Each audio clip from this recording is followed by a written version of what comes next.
வரஹ்மத்துல்லாஹி வபரகாத்துஹு. பிஸ்மில்லாஹிர் ரஹ்மானிர் ரஹீம். அல்லாஹும்ம ஸல்லி அலா ஸையிதினா நபியினா மௌலானா முஹம்மத் வ அலா ஆலி ஸையிதினா நபியினா மௌலானா முஹம்மத் பாரிக் வ ஸல்லிம் அலைஹி. நண்பர்களே, தோழர்களே, சகோதரர்களே, உலமாக்களே, உலஃபாக்களே, தாய்மார்களே, சகோதரிகளே, ரமலானுடைய பரக்காத்தில் நாம சில பல கருத்துக்களை இன்றைய காலத்துக்கு ஏற்ப நாம் எப்படி இருந்தால் இந்த ரமலானை எப்படி பயன்படுத்தி கொண்டால் நமது வாழ்வே செழிப்பாக இருக்கும் என்பதை பற்றியும், நம்முடைய எதிர்கால வாழ்க்கை, நம்முடைய சந்ததிகள், குழந்தைகள் பின்னால் அவர்களுடைய வாழ்க்கை செழிப்பாக இருப்பதற்கு நாம் கலந்து பேசுகிறோம். நான் கூட ஏற்கனவே சொன்ன பயான் உங்களுக்கு சொன்னேன். சையதுனா தாவூத் அலைஹிஸ்ஸலாம் அல்லாஹ்ட்ட சொன்னாங்க, எனக்கு கொடுத்த மாதிரி வாழ்வு என் பிள்ளை சுலைமானுக்கு கொடுன்னு சொன்னாங்க. அப்போ சுலைமான் அல்லாஹ் சொன்னால், தாவூத் அலைஹிஸ்ஸலாம், உங்களுக்கு நீங்கள் கேட்டு நான் எதையும் கொடுக்கல, நானாக உங்களுக்கு எல்லாம் கொடுத்தேன். எனவே நீங்கள் உங்கள் மகனுக்கு குடும்பம் என்று சொல்வதை விட உங்கள் மகனுக்கு தக்வாவை படித்து கொடுங்க அப்படின்னு அல்லாஹ் சொன்ன உடனே தாவூத் அலைஹிஸ்ஸலாம் தக்வா படித்து கொடுத்தான். பிடிச்ச உடனே சுலைமான் அலைஹிஸ்ஸலாத்துக்கு அல்லாஹ் தஆலா உலகத்தையே ஆட்சி செய்கிற மாதிரி ஒரு பெரிய ஆட்சி அரசாங்கத்தை அல்லாஹ் கொடுத்துருந்தான். எல்லா சிருஷ்டிகளும் அவங்களுக்கு அல்லாஹ் வசப்படுத்தி கொடுத்துருந்தான். அந்த அளவுக்கு அவங்க வாழ்ந்தாங்க. அவங்களும் அல்லான்னு போய் சேர்ந்தாங்க. இப்போ நாமளும் நம்ம பிள்ளைங்களுக்கு கொடுன்னு அல்லாட்ட சொன்னால், அதுதான் நம்ம பார்த்து கட்ட நீங்கள் அவருக்கு தக்குவா படித்து கொடுங்கன்னு தான் சொல்லுவான். இப்போ நமக்கு தக்குவா தெரிஞ்சால் தான் நம்ம பிள்ளைக்கு தக்குவா படித்து கொடுக்க முடியும். நம்மளுக்கே தக்குவா தெரியல, பிள்ளைங்களுக்கு எப்படி தக்குவா முடியும்? தக்குவான்னா என்னன்னு நம்ம தமிழில் தெரியல. பார்த்தீங்களா, தக்குவான்னு சொன்னால் பார்த்தீங்க நமக்கே தெரியல. அல்லாஹ்வுடைய ஜாத்துக்கு நம்ம பயப்படுறது, அவனுக்கு ஷிர்க் இல்லாமல் நாம் வாழ்வது, அவனுக்கோ அவனுடைய சிஃபாத்துல்லாக்கோ ஷிர்க் இல்லாமல் வாழறது, அவனுக்கு ஜாத்து, சிஃபாத்து, அஃபால், ஆசார் 4 அம்சங்கள் அவனுக்கு சொந்தமாக இருக்குது. இது 4 அம்சங்கள் உள்ளவங்க தான் பிறருடைய தேவையை பூர்த்தி செய்ய முடியும். இது 4 இல்லாதவர்கள் பிறருடைய தேவையை பூர்த்தி செய்ய முடியாது. அந்த 4 தான் முதல் ஜாத், அதாவது உள்ளமை அல்லாஹ். 2வது அவனுக்கு சிஃபாத் இருக்கணும். 3வது அவனுக்கு அஃபால், அவன் செயல்படக்கூடியவனாக இருக்கணும். 4வது அவன் ஆசார், சர்வலோக சக்கரத்தியன், லஹுமுல்கு சமாவாதி 6 சர்வலோக சக்கரவர்த்தியாக இருந்தால் தான் அவன் எதையும் யாருக்கும் செய்ய முடியும். அப்படி அல்லாஹ் இருக்கிறான். ஐயுல் கையும் ஆயத்து குர்சி நம்ம ஓதுறோம். அல்லாஹ் ஐயுன் கையும் ஹயாத்தாகவும் காயமாகவும். நம்ம ஆயத்து குர்சி இது எதுக்கு ஓதுறோம்? கடையில் வியாபாரத்துக்கு ஓதுறோம், பேய் பிஷா போகிறதுக்கு ஓதுறோம். ஓதுங்க, பரவாயில்லை. ஆயத்து குர்சின்னா தமிழில் என்ன பார்த்தீங்கன்னா, குர்சின்னா நாக்கால். இந்த நாக்காலுக்கு நம்ம குர்சின்னு சொல்கிறோம். அதுவும் அரபியில் குர்சி தான். இதுக்கு 4 கால் இருக்கும். அப்போ தான் நம்ம உட்காரலாம். ஒரு கால் இல்லைன்னா நம்ம உட்கார்ந்து நம்ம காலுக்கு ஆபத்தாக போயிடும். இப்போ ஆயத்த குர்சியுடைய மானா என்ன? போல் ஐயன் கையும் சொன்னால் என்ன அர்த்தம் அதுக்கு? அவன்தான் ஹயாத்தா இருக்கிறான், அவன்தான் காயமாக நிரந்தரமாக நித்தியமாக இருக்கிறான் அப்படின்னு அர்த்தம். அந்த ஒரு ஆயத்தில் பார்க்கும்போது அவனுடைய தாரிஃபாத், அல்லான்னு சொல்லக்கூடிய அந்த ஜாத்துக்கு என்ன தகுதி இருக்கணும் என்பது ஆயத்து குர்சியில் அல்லாஹ் தஆலா சொல்லி காட்டுறான். ஐயுல் கையும். பார்த்தீங்களா, ஒருவனுடைய தேவையை ஒருவன் பூர்த்தி செய்யணும் என்று சொன்னால் அவனுக்கு ஹயாத் இருக்கணும், அவன் நிரந்தரமாக இருக்கணும். அப்படி யாரும் உலகத்தில் இல்லை. யாரும் நிரந்தரமாக இல்லை, யாரும் சொந்த ஹயாத்தோடு இல்லை. ஆயத்து குர்சி நிரூபிக்குது அல்லாஹ் ஒருவன் தான், ஒல் ஹய்யுல் கய்யூம். அவன் தான் ஹயாத்தா இருக்கிறான், நிரந்தரமாக இருக்கிறான். யாருடைய தெய்வலையும் அவன் ஹயாத்தா இல்லை. தானே தானாக ஹயாத்தா இருக்கிறான். மட்டும் இல்லாமல் காயமாக இருக்கிறான். அதாவது ஆரம்பம் இல்லாதவன், முடிவு இல்லாதவன், நிரந்தரமானவன், நித்தியமானவன். அவனை யாரும் படைக்கலை, அவனாகவே அவன் இருக்குகிறான். இப்படி அம்சங்கள், இப்படி குணாதிசயங்கள் இருந்தால் அவன்தான் மற்றவனுடைய தேவையை பூர்த்தியாக்க முடியும். அப்போதான் நமக்கு எல்லாம் அல்ல ஹயாத்தை கொடுக்க முடியும். அவனுக்கு சொந்த ஹயாத் இருந்து அதில் நமக்கெல்லாம் ஹயாத்தை கொடுக்குறான். இப்போ எத்தனை கோடி மக்கள் வாழ்ந்துட்டு இருக்கிறாங்க. அல்லாஹ்வுடைய ஹயாத்தை கொண்டு நம்மெல்லாம் ஹயாத்தாக இருக்கிறோம். அந்த ஹயாத்தெல்லாம் எப்படி கொடுக்குறான்? சூரியன் 4வது வானத்தில் இருக்கு. ஹதீஸில் ரசூல்லா சொல்கிறாங்க, வெயில் எவ்வளோ கடுமையாக இருக்குது பார்த்தீங்களா? சித்திரை வைகாசியில் எத்தனை பேர் சுருண்டு வந்து செத்து போகிறான் அந்த கதிர் வீச்சில்.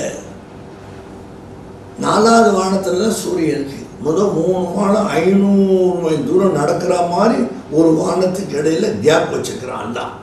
அந்த மாதிரி கான்கிரீட் அது. 4வது வானத்திலிருந்து சூரியன் வரும்போது பார்க்குற வெயில் காலத்தில் சுருண்டு விழுந்து மடிந்தால் பார்த்தீங்கன்னா, அப்போ 4வது வானத்தில் உள்ள அந்த சூரியன் உலகம் பூரா வெளிச்சம் காட்டுது. டைம் வித்தியாசமாக இருக்கலாம். இப்போ நம்ம ஊரில் 11 சொன்னால் சிங்கப்பூரில் 2 இருக்கலாம், அவ்வளோதான். மலேசியாவில் 9 இருக்கலாம்.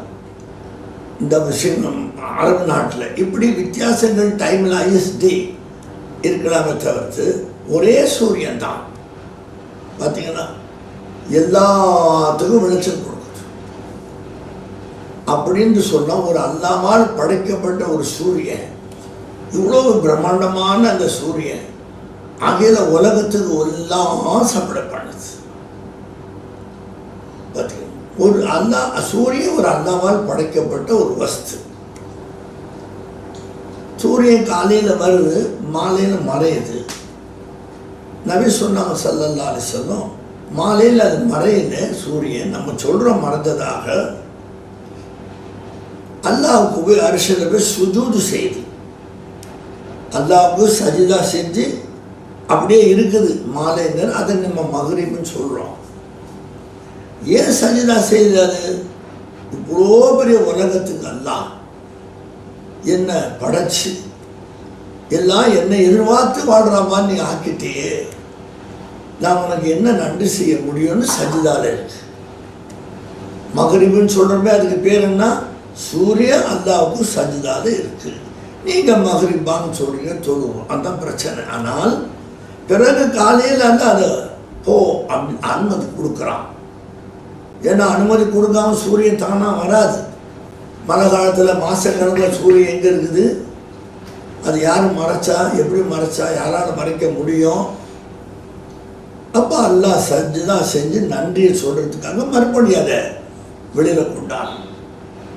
பல லட்சம் வருஷங்கள் சூரியன் ஹயாத்தா இருக்குது. அதுவும் ஹயாத்தா அல்லாஹ் வச்சிருக்கிறான். குர்ஆனில் சொல்கிறான், கியாம நாள் வரும்போது அந்த சூரியன் எல்லாம் 2 பிளந்துருவான். ஒரு பிரம்மாண்டமான சூரியனை 2 பிளந்து தூக்கி வீசிடுவான். இப்படி ஒன்று அப்படின்னு பாருங்க, ஒன்றுமே இருக்காது. சந்திரனை பிளந்து தூக்கி எல்லாம் வீசிடுவான். நான் டிவியில் பேசுகிற உலகம் பூரா கொண்ட உலகத்தில் எந்த முஃப்தி வந்து கேட்டாலும் நான் சொல்ல தயாராக இருக்கிறேன். நான் வீட்டுக்குள்ளே உட்காந்து பேசலை. மேராஜுக்கு முந்தி எந்த தொழுவே கிடையாதுங்க. நோம்பு இல்லை, ஜக்காத் இல்லை, ஹஜ்ஜில் ஒன்றும் கிடையாதுங்க. அப்போ 40லேருந்து மேராஜுக்கு போகிறதுக்கு இடையில எவ்வளோ பெரிய இறந்து போயிட்டாங்க. கத்திஜா நாயகம் போயிட்டாங்க, ரொம்ப பேர் போயிட்டாங்க. அவங்களும் தொழுகாமே போய் சேர்ந்துட்டாங்களே. ஒரு தொழுகையை நம்ம விட்டால், அசர் தொழுகை வேணுமென்னு விட்டால் ஹதீஸில் 80 வருஷம் ஒரு நரகத்தில் போடுவான்னு ரசூலுல்லாஹ் சொல்கிறான். ஒரு தொழுகை விட்டா வேணுமென்ன என்ன தொழுதுதான் ஆகணுமா, இந்த ஒரு தொழுகை விட்டா என்ன செஞ்சிடும், அந்த வெறி பிடிச்சவன் பேசுகிறாங்க, வெறி பிடிச்ச பொம்பளை ஆம்பளை அவங்களும் ரசூலா சொல்கிறாங்க, அப்படி ஒரு வக்து அசரை விட்டா 80 வருஷம் நீ நரகத்தை கடப்பேன்ட்டான். அங்கே போய் அவங்க பார்த்துக்கிட்டோம். இப்போ நம்ம சொன்னதை நம்ம திருப்பி சொல்கிறோம், அவ்வளோதான் பிரச்சனை. இப்போ கசித நாயகம் ஒரு வக்து தொழுவில்லை, ஒரு நோம்பு வைக்கலை, ஒரு ஹஜ்ஜு செய்யலை, ஒரு பைசா ஜக்காத்து கொடுக்கலை. எங்கே போவாங்க அவங்க?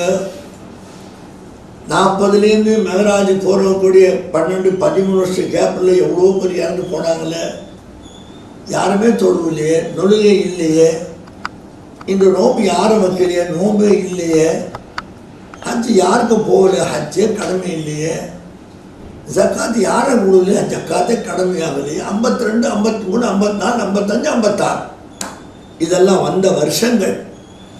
அப்போ 52 வரைக்கும் எத்தனோ ஆயிரக்கணக்கான பேர் மௌத்தானாங்களே, அவங்கள தொழுவாமல் போனாங்களே.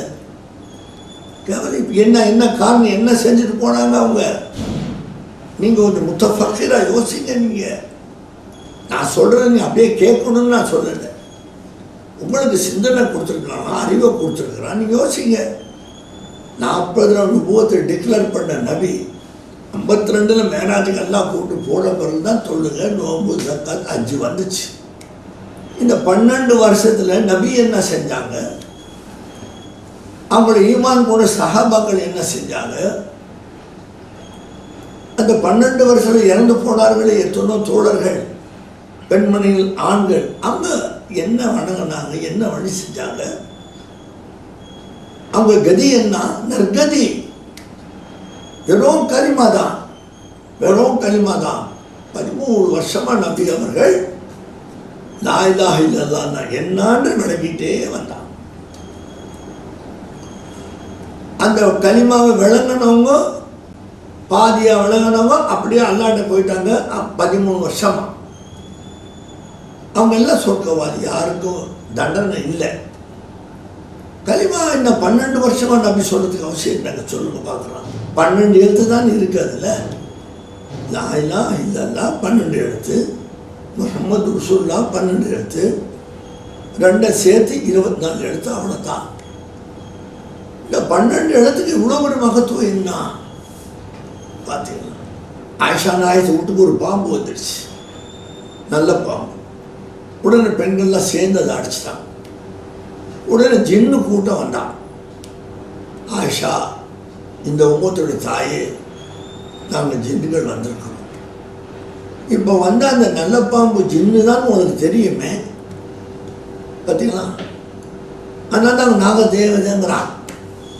என்ன ஜின்னு நல்ல பாம்பு சுரத்தில் வரும், எல்லா நல்ல பாம்பு இல்லை, நீங்கள் அதை அடிச்சிட்டீங்களே அப்படி. அப்போ ஆயிஷா நாயகி சொன்னாங்க, ஜிப்ரீல் அலைஹிஸ்ஸலாம் அல்லாட்டே தூது கொண்டு வரும்போது நாங்கள்லாம் நபிக்கிட்ட இருந்தால் உள்ளே வரமாட்டாங்க. நாங்கள் ஒதுங்கி போன பொழுது தான் ஜிப்ரீல் உள்ளே வந்து ரசூலுல்லாஹ்க்கு வஹி சொல்லுவாங்க. ஆமாம், ஜின்னு அப்படி இருக்கு. இந்த பாம்பு எப்படி உள்ளே வந்துச்சு ஜின்னு? நான் ஆயிஷா நாயகி அது தெரியவில்லை, இந்த பாம்பு நல்லா தெரியும், அதனால அதை அடித்தோம், மீறி வந்தான். அப்போ நபி என்ன சொன்னாங்க, நல்ல பாம்பு உங்கள் வீட்டுக்கு வந்துட்டா எல்லாம் காப்பாற்றணும், நீங்கள் ஜின்னா இருந்தால் போயிடுங்க. பார்த்தீங்களா, அப்படி போகிறது, ஜின்னா இருந்தால் போயிடுங்க, நீங்கள் ஜின்னா இருந்தால் போயிடுங்க. 3 தடவை சொல்லுங்க, அது எங்கன்னா பூந்து ஓடி போயிடும். 3 தடவை சொல்லி அது போகல, அடிச்சு கொள்ளுங்க. பார்த்தீங்களா, வெள்ளிக்கிழமை நல்ல பாம்பு அடிக்காதுங்க. ஏன், என்ன காரணம்? கிழிஞ்சு கொடுக்குறது தான். அது வெள்ளிக்கிழமை, சனிக்கிழமை, அதுக்கு என்ன தீங்கு சொல்லக்கூடியது. அப்போ இந்த நல்ல பாம்பை வணங்குறதோட காரணம் என்னன்னு கேட்டால், அது கொட்டினா மனுஷன் நுரத்திலிருந்து செத்து போகிறான். அதனால் அதை கும்பிட்டு வணங்கி அதுக்கு பயந்து நடுங்கி ஒரு கூட்டம் வாழ்ந்தாங்க. பசுமாடு பால் கொடுக்குது, சுகானம்தான். சாப்பிட்றது வைக்க போகிற புண்ணாக்கு, அழகான பசுமால், பதனமான பசுமால் கொடுக்குது. கோமாதா இல்லைங்களா? அது வாஸ்தவம் தான், உண்மை தான், சந்தேகமே இல்லை. ஆனால் அது சாப்பிட்ற மக்களுக்கும் அது சாப்பிட்ற வராட்டிக்கும் பசும்பால் எப்படி வந்துச்சு, யார் கொடுத்தா பசும்பால்? அல்லாஹ் கொடுக்குறான். அல்லாஹ் குர்ஆனில் சொல்கிறான் இல்லையா, நீங்கள் மதுரமாக குடித்து புஷ்டியாக இருக்கிற பசும்பால் நாம் புகட்டி நாம் கொடுத்தோம், நாம் தான் உங்களுக்கு பசும்பாலை கொடுத்தோம் அல்லாஹ் சொல்கிறான். பார்த்தீங்களா? அந்த பசும்பால் எப்படி கொடுக்குறான் அதை பார்த்தீங்களா? லா இலாஹா இல்லல்லாஹ் வாஹித் தஅவானா அல்ஹம்துலில்லாஹ் அஸ்ஸலாமு அலைக்கும் வரஹ்மத்துல்லாஹ். வான்பிறை முதலமைச்சர் சமூக வலைதள ஒருங்கிணைப்பு பிரிவு உறுப்பினர், இஸ்லாமிய மற்றும் திமுக கழக பிரச்சார பாடகர் ஆசிஃப்